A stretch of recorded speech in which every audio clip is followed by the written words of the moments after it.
बंधू धाकटा रामाचा, तोही आम्हा रामसाचा, केवी उल्लंघूया जीवाचा, लावी कथेचा अन्वय। शक्तिप्रसंगामधला 6वा अध्याय आणि युद्धकांडामधला 48वा अध्याय, या अध्यायाची दुसरी ओवी तुम्ही प्रत्येक वेळी म्हणत असता की जो अध्याय घेतला आहे, ज्या अध्यायामधली ओवी घेतली आहे त्या ओवीचा क्रमांक सांगावा। कमेंटमध्ये तुम्ही मेन्शन केलेला आहे। युद्धकांडामधल्या 48व्या अध्यायातली दुसरी ओवी शक्तिप्रसंगामध्ये असणारा 6वा अध्याय। हनुमंतरायाला राजऋषी भरत विनंती करत आहे, मला रामाची कथा सांगा। त्यावेळचा हा प्रसंग आहे। आपण या भावार्थ रामायणाच्या चालीच्या श्रृंखलेमध्ये 3 व्हिडिओ बनवलेले आहेत। त्यामध्ये अनेक चाली दिलेल्या आहेत। काही माता भगिनींच्या कमेंट आलेल्या आहेत। काही महिला म्हणत आहेत की महिलांसाठी एखादी चाल सांगा। महिलांचा आवाज वेगळा, पुरुषांचा आवाज वेगळा। तर या ज्या चाली सांगितलेल्या होत्या त्या दोघांसाठी सुद्धा होत्या, महिलांसाठी होत्या, पुरुषांसाठी होत्या। तुम्ही दोघेही ती चाली वापरू शकता। ही चाल आहे महिलांसाठी, म्हणजे महिलांचा जो कंठ गोड असतो त्या चालीसाठी, म्हणजे जास्त त्यांच्या कंठ, म्हणजे किती जरी ओव्या वाचल्या तरी कंठावरती ताण पडत नाही, अशी सुंदर चाल आहे। आपण चाल पाहूया, त्यानंतर चालीवरती चर्चा करूया। 4 चरणामधले असणारी चाल। सुरुवातीचं चरण कसं आहे पहा। बंधू धाकटा रामाचा, एकदम सिंपल। बंधू धाकटा रामाचा, पहिलं चरण झालं। त्यानंतर दुसऱ्या चरणामध्ये तोही आम्हा रामसाचा, आणि मग थोडीशी तिसऱ्या चरणाला चढते चाल। केवी उल्लंघूया जीवाचा, लावी कथेचा अन्वय।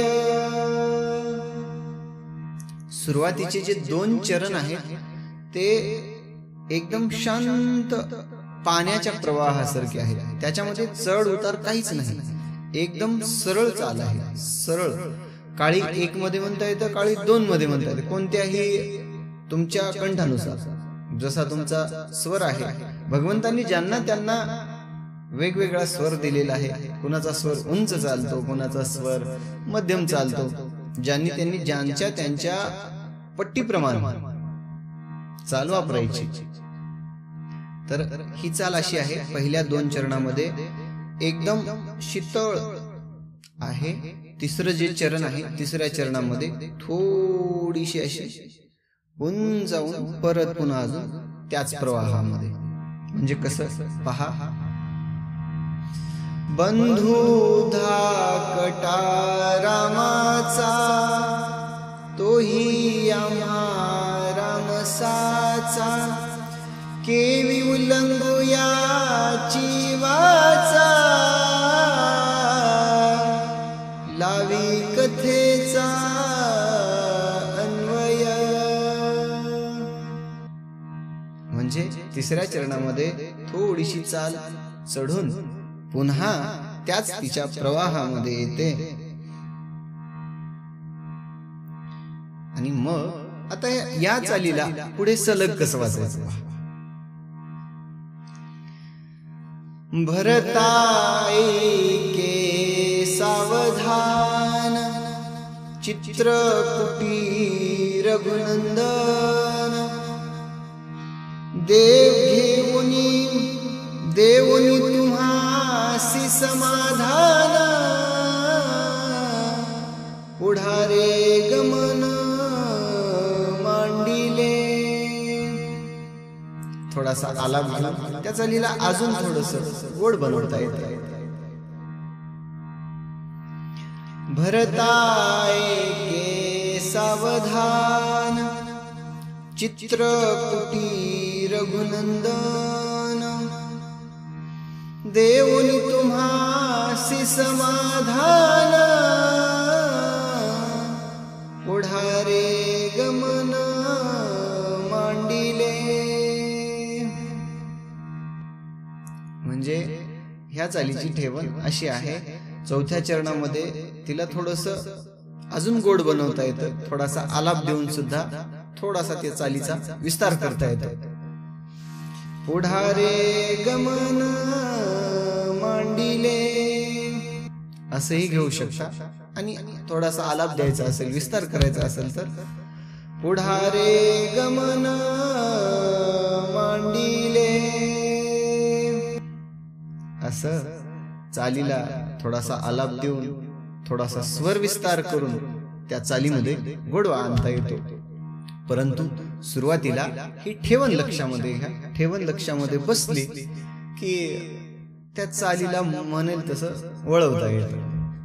म्हणजे सुरुवातीला सोप्या सिंपल पद्धतीमध्ये म्हणायचं आणि नंतर एकदा ठेवण लक्षामध्ये आल्यानंतर आलाप स्वर विस्तार जसं आपल्या आवाजासारखं आपल्या कथेच्या वातावरणासारखं स्वर विस्तार करू शकतो.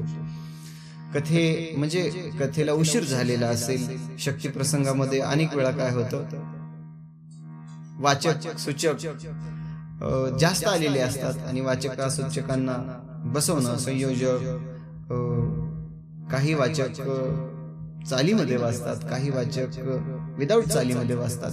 काही वेळा काय होतं, उशीर होतो आणि त्या प्रसंगामध्ये चालीचा स्वर विस्तार करत बसला. परंतु विस्तारामध्ये चाल गोड वाटते.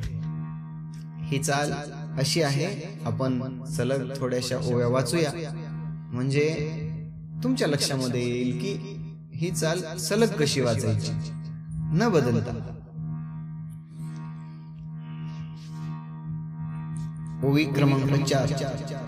घेऊनी अगस्तीची भेटी सांगोनी गुह्य गोष्टी शरभंग ऋषी जग जेठी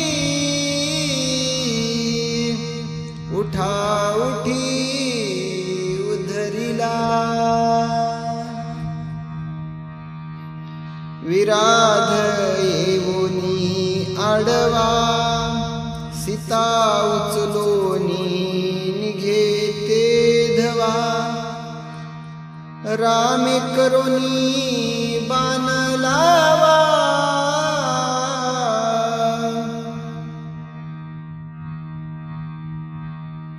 महाबाहो मारिला जटायुसी सख्य पडिले येऊनी पंचवटीसे राहिले आश्रम मनोरम रचिले राखण ठेविले जटायुसी. असं 4-5 ओव्यामध्ये सलग या चालीला म्हणता येतं. चालीची ठेवण एकदा लक्षामध्ये आल्यानंतर सहज म्हणता येते, त्यामध्ये काही अडचण येत नाही. तर आमच्या भगिनींच्या विनंतीवरून ह्या चाली पाठवल्या. ह्या चालीची श्रृंखला आपण असंच ठेवूया. महिलांचा आवाज कसं चढतो, आवाज जास्त चढतो आणि गोड वाटते चाल. या चालीचा अंतरा आपण पुढच्या भागामध्ये पाहूया. तोपर्यंत एक ओवी पाठ करा. एक ओवी पाठ झाली म्हणजे त्या ओवीवरती प्रॅक्टिस केल्यानंतर ज्यावेळी आपण पोथी वाचायला बसतो त्यावेळी ती ओवी आठवल्यानंतर त्या चालीची ठेवण आपल्या लक्षामध्ये येते. ओवी पाठ करून चाल तुम्ही सहज पाठ करू शकता. आजच्या व्हिडिओमध्ये एवढंच. व्हिडिओ कसा वाटला, चाल कशी वाटली कमेंटमध्ये नक्की सांगा. आणि आपण या चालीचा अंतरा आणि भावार्थ रामायणाच्या आपल्या सर्व चाली आपण पुढच्या भागामध्ये पाहूया. रामकृष्ण हरी. आदेश.